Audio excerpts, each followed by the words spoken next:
And just as a reminder, you're thinking of things that are problematic with regards to increasing engagement of remote teams and remote work, and how things may increase costs or decrease engagement based on your own experience.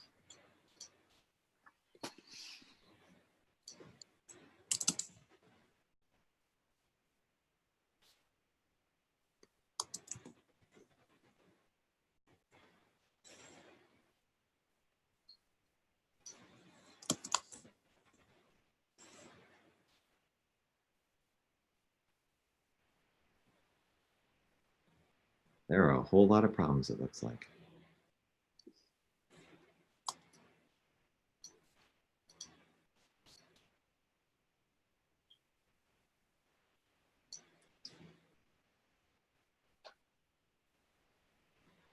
You got 20 seconds left.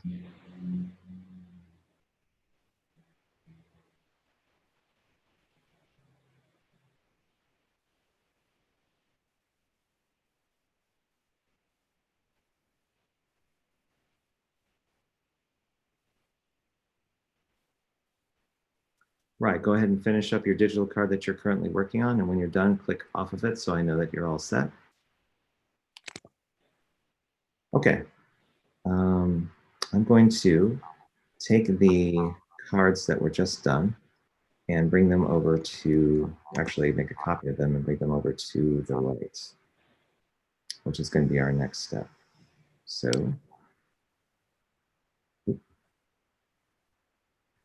whoever's working on that purple card,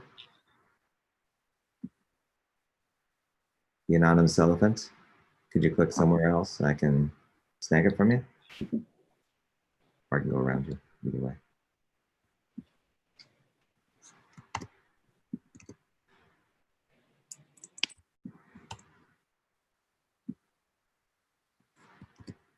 Okay, this next activity is going to be affinity diagramming. Now, if you've never done it before, it's fairly simple. The way this is going to work is that you're going to work on a horizontal metaphor. So there's these labels here that are called group names. And I'll summon everyone here so you're kind of looking. So right here is where you're going to have categories of different things, and these cards could fit on a particular categories. What you'll want to do is kind of work in a horizontal fashion. So let's say these two particular cards kind of come together. They seem to have a relationship to one another. If they do, then you double click here and give it a group name and keep on putting in cards horizontally that correspond to this group name. Do this for all the rest of the cards. You can work in real time if you'd like, and just organize the cards in a fashion that makes sense to you as a group. When the cards seem to be organized together, then we'll go ahead and do a round of voting. If there are cards that don't seem to fit a category, don't force it. They can basically be orphans, and there's nothing wrong with that. We appreciate all the cards equally. There are no winners and losers. We'll give about 3 minutes for this. We'll shut down the timer if we get done early.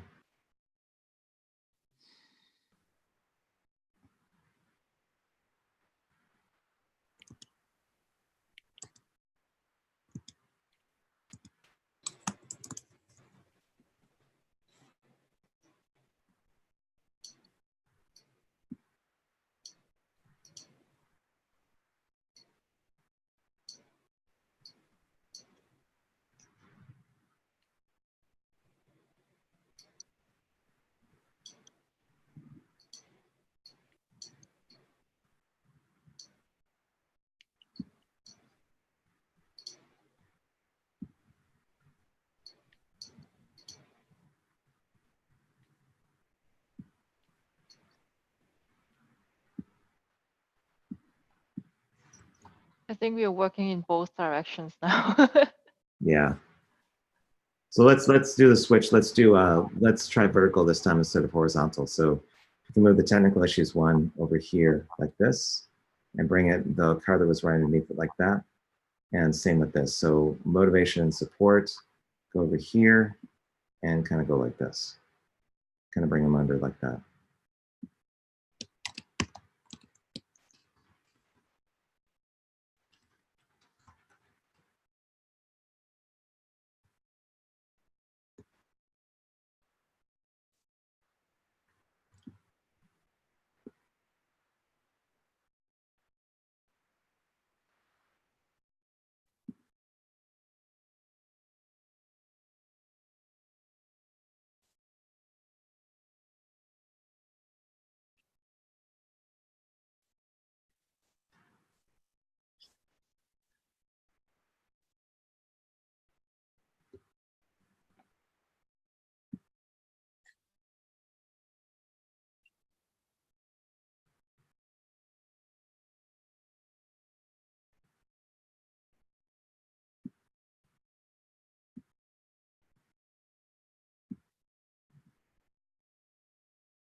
Now, if you do happen to have a stack that's about 10 long, there may be the possibility that you can split this up between people and teams, so it's a little bit more manageable.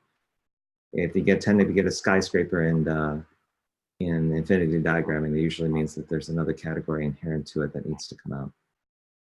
Hmm.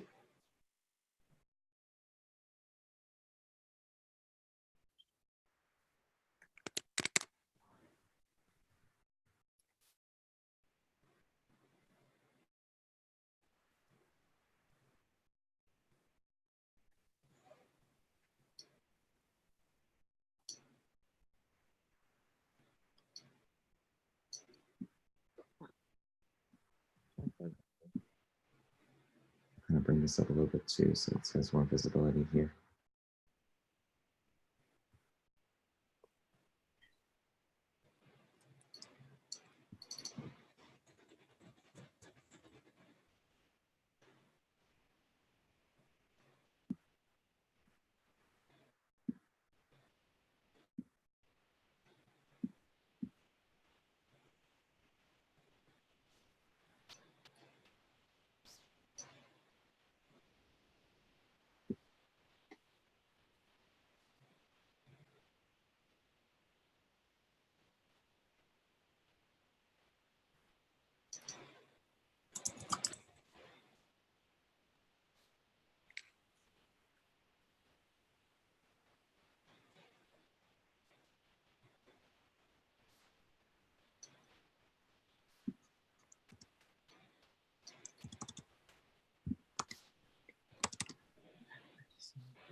Okay.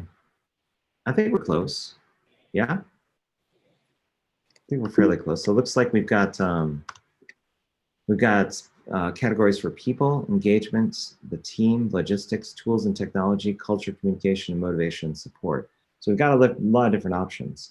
What we're going to do next is we're going to do a voting session within Mural. This will allow you to kind of place importance on particular problems that you think we should explore for potential solutions or some possible approaches to forming a design sprint potentially around it. So it looks like we have about 5, 10, 15, 20, 25. We have close over to 30. So I'm going to give everyone here 10 votes that they can spread out and vote on any of the gray boxes here. Not any of the gold ones, not any of the categories, but the gray boxes that correspond to problems. And you can basically, when you do a voting session in Mural, you can vote on one box at a time. You can place a number of votes on a particular box. But again, you're going to be looking at what are the most compelling problems to explore in relation to the category. I'll do a play-by-play and let people know where we are in terms of the voting, but you should see a prompt on the screen. It'll say to click add to put a vote on a card. You can just click on it. To remove one, you basically hold down your shift key on your keyboard and click it there to remove the vote. And no one will be able to see your particular cursor. Basically your votes are going to remain anonymous. The only thing I'll be able to see is just how many people are voting and on what. So right now, Anonymous Hippo is straight out the gate and voting like blazing fast.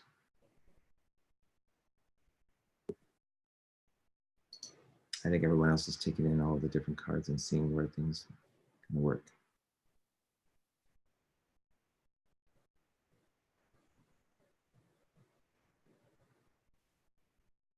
Kim's catching up. Kim's about to overtake the hippo. In any other context, that would seem very strange. Kim's in the lead. Sandy Lamb's coming on strong. Sandy Lamb takes over. First place is still up for grabs.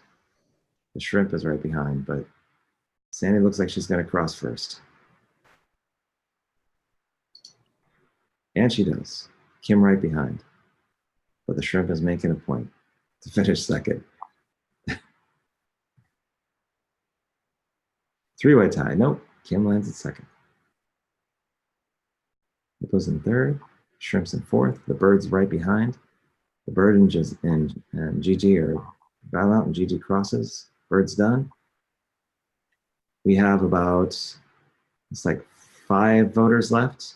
We have the anonymous ram who has not voted that may be away from keyboard.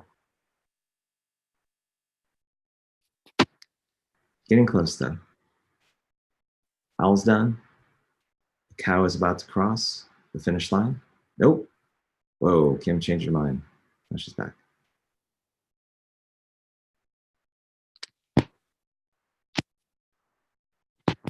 Now it's down to the squid and the elephant, with the elephant in the lead by 3 votes. What kind of...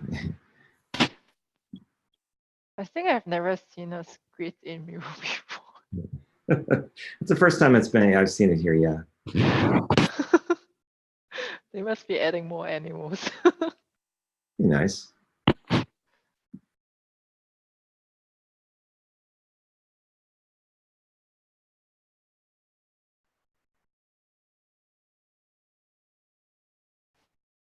So elephant looks like they're going to finish first. The squid is being precious with those votes because there's a lot of cards to choose from. So you got to make sure you put them on the right ones. In fact, the squid is going to decide the fate of this whole group. That's why they're being very careful. They're like Christmas presents. You're only going to give those votes out to particular cards if they deserve it.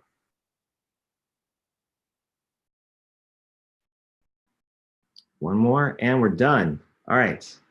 Going once, going twice, about to show the votes. This one will basically show you which votes, how many votes were for which card and how many were unique. And then we'll take it from there. So we had 3 that are top. There's remote workers not promoted in the company, valued as important team members, and remote workers feel disconnected, and clients still resisted to remote working was the 3rd. So what we're going to do based on those results is... I think someone really liked the banner and voted on the banner. Oh, they did? Yeah. That's okay. I think we still got the results we were looking for. Okay, so I'm going to take the 3 that were top voted and bring them down here. And I'm just going to kind of put them through an importance scale. Now, the way this works is we got the top 3 voted here. 2 of them were tied. But what you're going to do is take your mouse cursor that you currently have, and I'll minimize this so I can see everyone. So I'm going to go ahead and put a card somewhere in the middle of importance. What you're going to do on your end is take your mouse cursor and kind of move it like this, because then I'll know kind of where you're thinking about in terms of where a certain card goes. And based on the average of where everyone's arrow is or what I see, I'll put the card in that spot. And then we can move forward with the card that people feel is the most important in terms of priority, because we're only going to go with 1. So we're going to start with remote workers not promoted in company, valued as important team members. In terms of importance, where do you feel this is on the scale? So I'm looking at a bunch of arrows over here on the right-hand side. The squid's kind of languishing in the middle. Oh, there's been a movement over to the middle. So kind of somewhere right around here, I think it would land in an appropriate spot. Okay, clients still resisted to remote working. Is this more or less important in terms of the median? And also consider where it would fall here. Would it be behind this one or in front of this one? Go ahead and put your arrow where or your mouse cursor where you think it should be. So we got about 4 or 5 on this side, 3 on this side. So it looks like it's kind of saying it's a little bit more than this one. And then finally, remote workers feel disconnected. Where does this fall in terms of these 2 cards? Is it more important than those 2 cards, or is it less important than those 2 cards? Let's see, we've got a hippopotamus and a cow that are going nuts on that side, on the right-hand side near the high, but the majority seems to have kind of fallen on the other side of the cards, and I think it's going to fall somewhere in here. Okay, one last time. We got 2 cards. It says clients still resistant to remote working and remote workers not promoted in company, values important team members. Want to do a recast again just to make sure this is tied. If the client's still resistant to remote working, should this be here or should it be here? Put your mouse cursor where you think it should be on either the right or the left, and I'll move that appropriately. And it looks like the majority is basically saying, okay, so we just tried it over. Wow, it just moved without me even doing it. Okay, so clients still resistant to remote working will be the one we move forward with. I'm going to bring that over to the lower left and make that as our top problem over here. Let's see. And I'll bring it right over in just a second. Whoa. Why did that not paste properly? That was weird. There we go. Okay, so I'm going to summon everyone over to here. And this next exercise is reframing this problem as a challenge. Now, this may seem a little foreign to you if you've never done it before, where we're going to use a technique called how might we. It's basically a statement to do some speculative thinking around the problem without coming to rushing to solutions. It was originally done by Procter & Gamble in the 1970s, and it was a way for people to have involved conversations around the problem so they can get multiple dimensions of it. What we're doing for this exercise, though, and I'll kind of show the example is, let's say our top problem is clients still resistant to remote working. So one possible how might we could be, how might we illustrate the benefits of working remote? That's one. Another one could be for this, clients still resistant to remote working. It says, how might we do micro, say, experiments in remote working to prove its worth?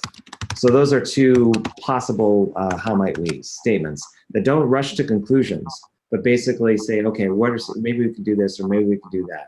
But basically it's a speculation on where this could go in terms of like the potential solution, but not literally rushing to it. So it's going to feel a little odd at first if you've never done it before, but just go ahead and give it a shot. I'll give 3 minutes for this. Go ahead and just kind of script them out. You can use the acronym HMW if you want to shortcut it rather than spell it out like I did, but it's totally up to you. There is no right or wrong answer either, so no one's going to give you a D because you didn't think of a proper how might we related to the problem. Just kind of give it a shot in terms of like trying out the phrase and see what comes up. And again, if you have any questions, speak up. If you have any issues, then go ahead and hit me up in chat and I'll try to help you out as much as I can.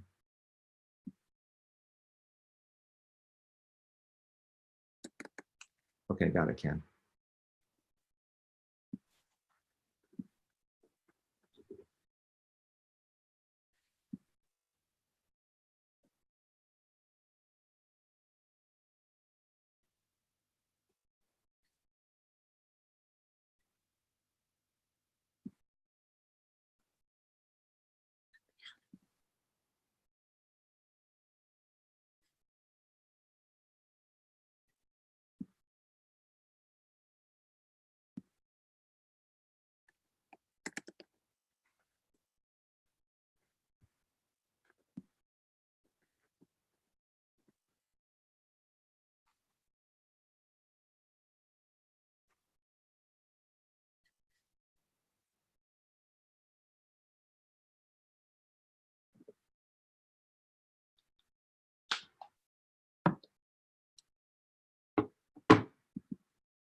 Sandy, I think these particular cards up here should probably be supersized. Any particular reason? Just because it's a little bit easier to kind of gauge when you're kind of zoomed in. It visually it grabs your attention a little bit better if it's bigger. Okay. That's what I would recommend. And I will make the change. Yeah, I find myself doing it like for the past 3 LDJs, and Yeah, I saw that too. yeah. But you haven't said anything, so. Maybe it's just me going, yeah, I can't see it. But I'll put that out there. Okay, we got about 15 seconds left. If you're working on a digital card, go ahead and finish that up.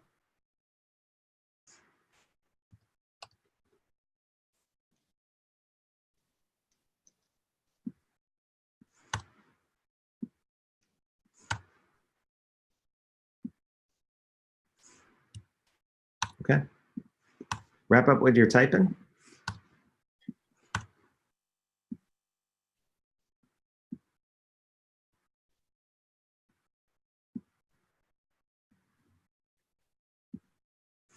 Let's see. It's the squid. Come on, squid and elephant. You done? All right, we're good. Okay. Right, so same as last time, we're going to do another round of voting. Since we have about 24 cards, it looks like, no, 30 cards. Let's do 6 each and see where this kind of vets out. Again, you're only voting on the gray cards themselves.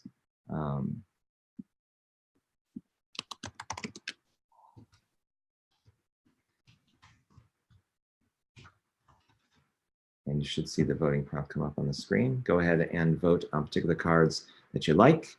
Shift click to remove votes, and you can vote for you can vote for a card more than once if you like.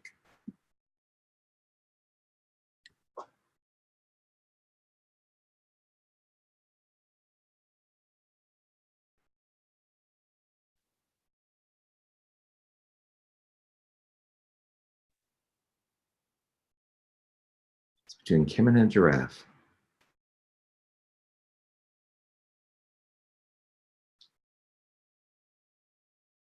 And the giraffe takes it. Kim far behind. Gigi, the hippo and the cow.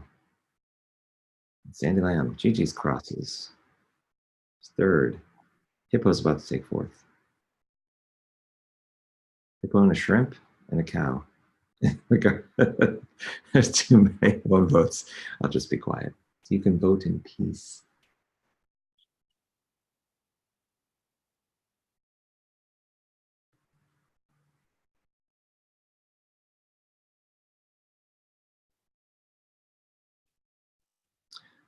We're just waiting on an elephant and a squid.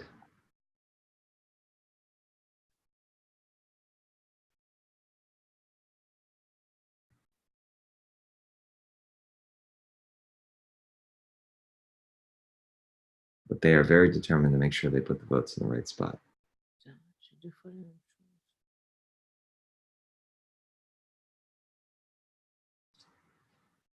Okay, we just the elephants left.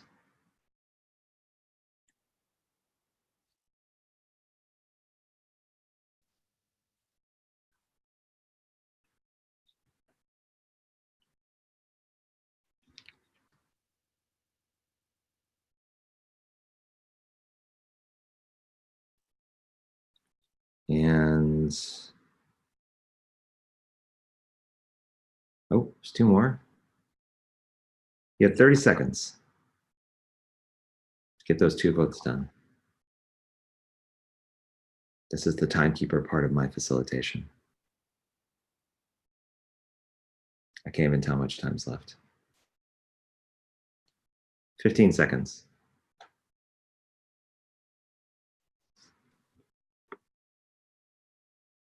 5 seconds and voting ends. 3, 2, 1. And that's it. All right, let's see how the votes vetted out. It looks like we had one that had unique voters and votes. Is how might we do micro experiments in remote working to prove its worth? Hey, I wonder who wrote that. Well, if it works for the group, then all the better that if I'm helped to contribute. The second plus one was how might we measure the savings during remote work versus in-person, which is also interesting. For the sake of the LDJ, though, we're going to go with the one that had the most votes and the most unique votes and move that forward into the next exercise, which is over here. And somebody already beat me to it. I wonder who that could have been. All right, so thank you, Sandy Lamb. So now that we know kind of the problem and the speculative statement that we're thinking about kind of where the solution might be, we're going to go into ideation. Now, in contrast to the last exercise you did, what you're going to be doing is a lot of ideation, meaning you're going to value quantity over quality. Go for the solutions that come to mind when thinking about this question that are practical, that are silly, that are dumb, that may seem far-fetched. What they tend to do is provide inspiration for other people to think of the solution in a different way. So don't feel like whatever you're going to put here is not going to be used. It's actually material that other people can look at and go, you know what, it's humorous, but there could be some value in that or sparks of thought. So again, this ideation session is going to be around how might we do micro experiments and remote working to prove its worth. So one potential solution is like do conduct controlled local experiments with remote working. Just open-ended, but something that seems to be a solution that corresponds to this. Maybe the other one could be where you define what a micro experiment is, like a 3-day or 4-day, or put that as part of your solution. But again, be practical, be silly, be factual, whatever you'd like, whatever your style is, and take 3 minutes to produce some potential solutions. Again, there is no right or wrong answer with this. We're just basically exploring where things could go. So again, 3 minutes, and we'll come back and do one more voting session before kind of prioritizing what seems to make sense.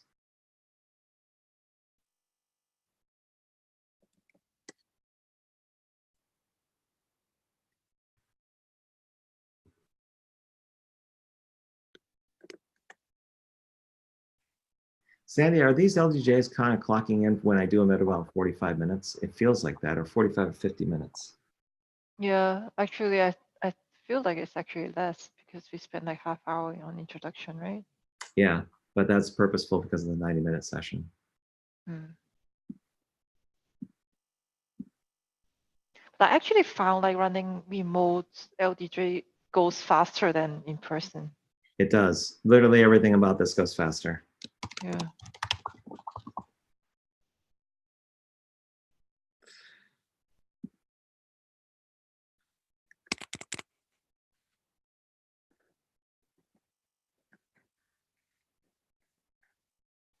Remember, I'll repeat it again, quantity over quality. Do not worry about getting a very refined answer. Kind of basically just put out there what's in your head and put that to digital card form and just see where it lands.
You have 15 seconds left. Please finish up any digital card or start one really fast and put in your thoughts, and we're going to close it down.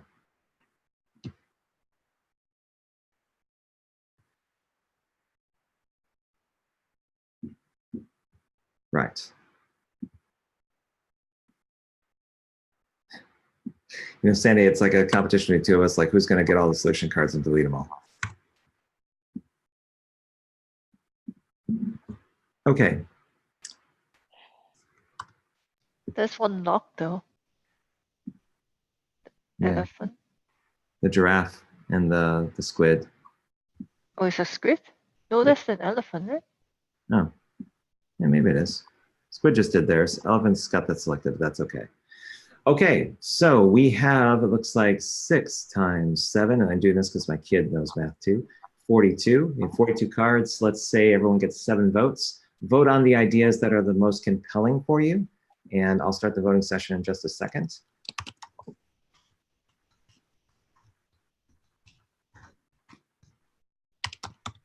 You're going to be answering the question, which ideas are the most compelling ones to explore?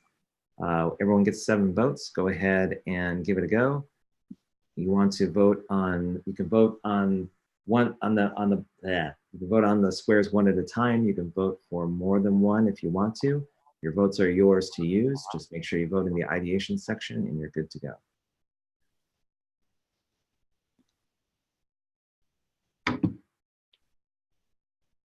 Looks like the hippo is going to make a hippo and the cow are going to make a claim for first this time.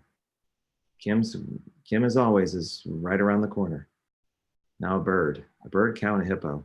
Hippo's just about to hit it. Hippo crosses the line, goes into first. Second place is open with 3 contestants. Kim, a cow, and a bird. And now a Gigi. Nope, thanks. Kim's going to take it. Nope, Gigi, mate. And it's Gigi with seconds, Kim in third, and I'll stop. So the rest of you can vote in peace. I can't vote. Who is that, Fatima? Yes. You should be able to. What's your animal? I don't even remember. I don't see. Can you click on anything in the interface and you're able to vote? Before I just vote every time I was able to vote, but not now. I don't know why.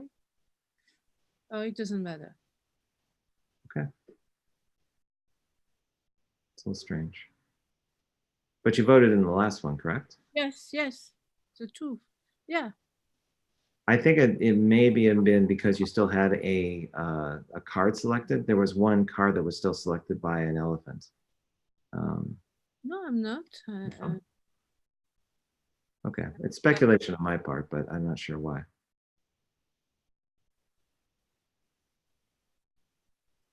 We're just down to a shrimp and a squid. I cannot vote. I can vote.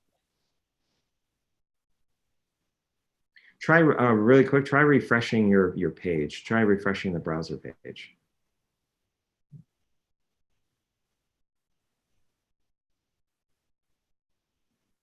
And seeing if that gives you the option to vote now. No, I see. It's okay. It's the end of the session. It's okay. Doesn't matter. But does it allow you to vote at all? If you click on anything? No, I can't. I don't know why. Okay, I'm sorry about that. No, maybe it's me. I don't know. Muriel, if you're watching the stream, shame on you. Are you still wearing that Miro t-shirt? I am, but I'm thinking about spraying some ketchup on it. Like, okay, ending the voting session. Let's see where all the votes vetted out. And it looks like we have one particular one that says run the same project, 1 remote, 1 in person, and measure the cost and document. And then we have a number of 4 votes with 4 unique votes.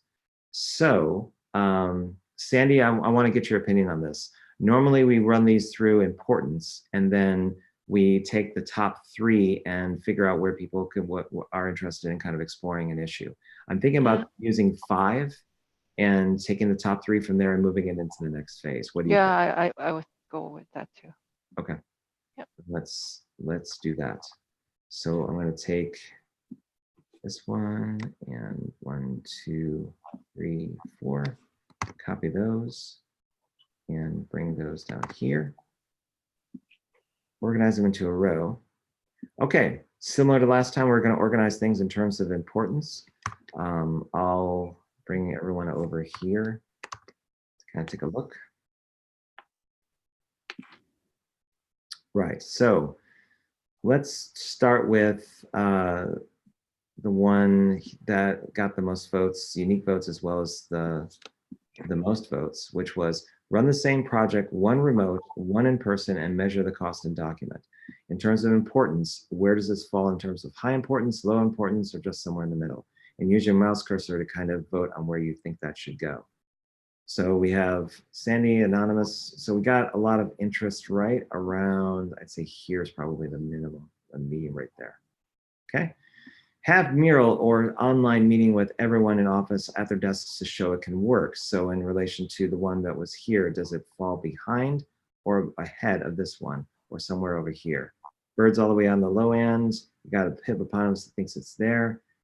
Looking at the average, it looks like there's 4 on this side, 5 on the other, so it's probably somewhere around here. The land's right around there. Okay. Have the same teams try different tools for 3 days and present them to their coworkers. In terms of importance, where do you think it falls between over here and over here? I'm looking, and there's a ton of arrows over here. Squid really likes it. Sandy Lamb's not so much, so we're going to put it right under here. Start a building block effort almost. Compare 2 teams, one in remote, and measure productive hours and results during a month. Should that, in relation to all of these boxes, where do you think this falls? Behind, above? It's okay, so we got a lot of arrows, surprisingly, over here that seems to indicate, well, the squid doesn't say much. There's people that are way over there. I think probably it's actually beating out the one that was voted the most, so I'm going to put it here. And then finally, create templates to kick off remote templates, or sorry, create templates to kick off remote experiments. Where does this sit in relation to all the other boxes we put in here? Go ahead and put your arrow and kind of circle it so I can see where you're going. Squids on the all sides, sand lambs on the other.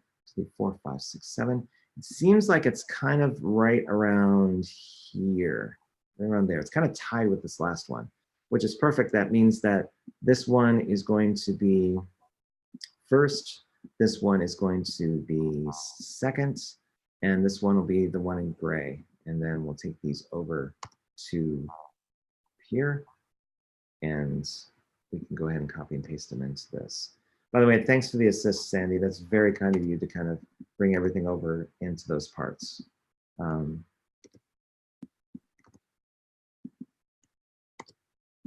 only proves that you know what you're doing. I hope so. By now. Yeah, by now, I think. Okay, so we're going to first look at the reference material up here and see what kind of story we've been narrating so far. So originally, we centered the problem as the clients are still resistant to remote working. And how might we landed on was how might we do micro experiments in remote working to prove its worth? The 3 that kind of came out of the importance and top importance was run the same project, one remote, one in person, and measure the cost and document. Second was compare 2 teams, one a remote, and measure productive results, hours and results during a month. And the third was to have mural or online meeting with everyone in office at the desks to show it can work. So literally physically there, but online virtually to do their work. Now, the way this works is we have an impact interest matrix.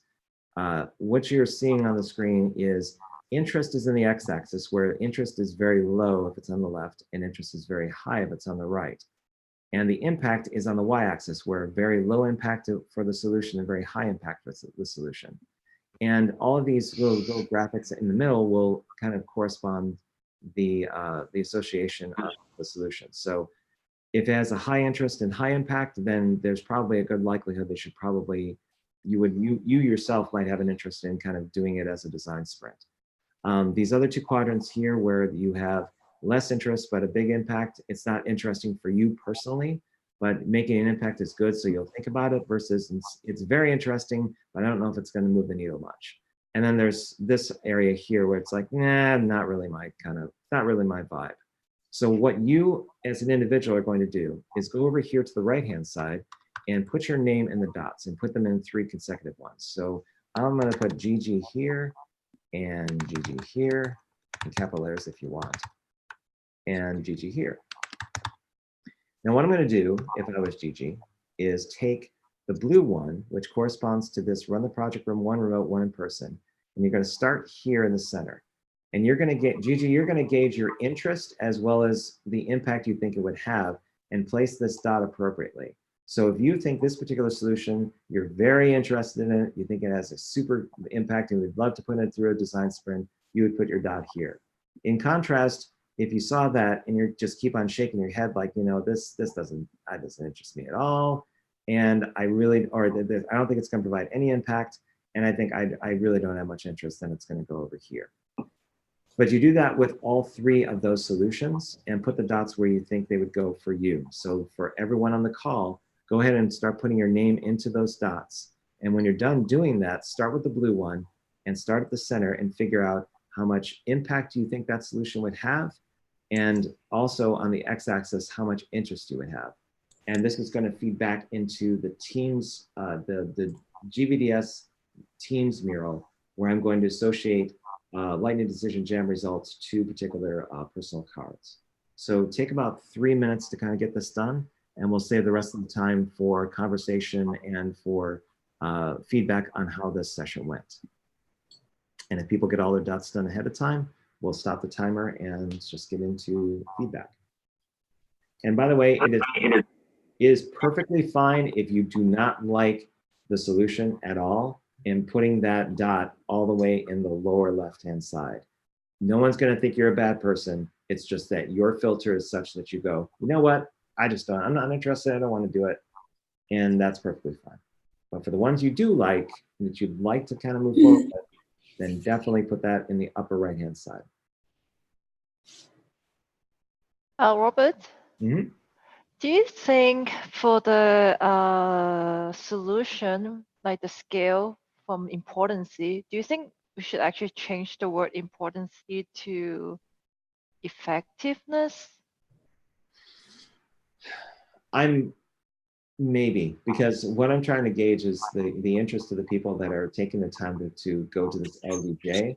If it were part of the conversation of their team doing a virtual design sprint on a topic, I want to know, based on what people are doing here, whether or not when they meet for the first time, when they bring their impressions of what they learned about this LDJ, if they want to pitch the idea to the team, especially for people that haven't gone through this. So that's why I'm kind of keen on leaving interest there, so that I can gauge whether or not somebody feels that the solution is worthwhile. So you're saying leaving it as importancy? Yeah, I mean, originally instead of impact, I put availability, so that it was, would you be available for this? Like, would you make time for it? It's another dimension of interest. But I'm actually, wait, are we talking about the same thing? I'm referring to the solution, the one on the left, like arranged in order of priority. Let me go ahead and follow you. Okay. This one here. So I was thinking maybe that word should change to effectiveness or something like that. Oh, instead of importance, put effectiveness? Yeah, because when you're thinking about solution, it's not very much like how important the solution is. It's more like how effective the solution is, right? Why don't we employ that with the LDJs that we're doing tomorrow and see how that kind of vets out? Yeah, sure. Okay. Experimenting, right? Yeah, of course. We're just trying to get the right solutions. Also, for reference, impact has 2 eyes in it. It should actually be 1 eye. Didn't even notice that until now. That's my QA coming out. That's what I. Oh my god! And you have been podcasting this? Yep, exactly. Okay, so it looks like the way things are landing is that I'm just looking at the overall landscape of this particular quadrant, and what it looks like is that there's a lot. If I just count numbers, so 1, 2, 3, 4, 5, 6, 7, 8, 9, 10. In terms of blue, there seems to be the blue particular one, the one that was here, seems to have some resonance. And then you go into gold, 1, 2, 3, 4, 5, 6, 7, 8 is a close second, and then gray not so much. So it actually verifies the importance that we gave the original solution. So in all essences, this one out of the 3 would be one that would kind of join these 2 as the narrative for the sprint brief that we would create based on this. Robert, those 2 really aren't that different when you read them, at least not to me. Yes. But the good thing is that all 3 of those are going to be woven into the sprint brief, so that when the conversation happens on the team side, if they decide to do the challenge, they can also adopt a certain way of going about the solution in a way that makes sense to them. We're just providing the variation on the language, so that, you never know how people are going to interpret it on some level. Yeah. But that's a way of helping it out. Okay, so we got a couple minutes for feedback. How did you, first off, anyone can speak up. How did you like this session? If you've never done it before, what was your impression of it? Sandy Lamb is the owner of the designer of the template you just used. If you have any feedback for her outside of the one we just discussed openly about interest versus effectiveness, those are always helpful, but feel free to speak up if you have any feedback for us. I think your template works great, Sandy. Good to hear. Anything that you will feel like we could have done better? No, it's very self-explanatory, I think, and very accessible. Yeah, I'm also positively impressed by how quick you learn to use it. And yeah, that's the reason I put my dot, my gray dot, onto the right upper corner. I found it very efficient. Very easy to follow. Yeah, and a good facilitator. It's a good rhythm. I think having the blank Good areas where you can just fill it in made it easier too, faster, so you're not trying to figure out the tool. Maybe one small improvement. I think, but it could be also lack of preparation on my side, that the awareness of having not only a laptop but maybe a bigger screen would actually help a little bit more. But that's a small learning. So next time in the next LDJ, I would have a bigger one. But if you think that's maybe a small point to add to the preparation description, then that might be a point. Thanks for that. I think it's really good. I think the most difficult part is the affinity diagram, because suddenly everything is moving and I think I have a little latency, and you cannot follow all the cars when everybody is working in the same part. Yeah. The rest I think is very good, order and structure. Okay, we're at time, everyone. Thank you very much for attending this this particular session. I will send out the link to the mural as well as to the recording of this, so that you have it for reference, as well as for people that didn't attend.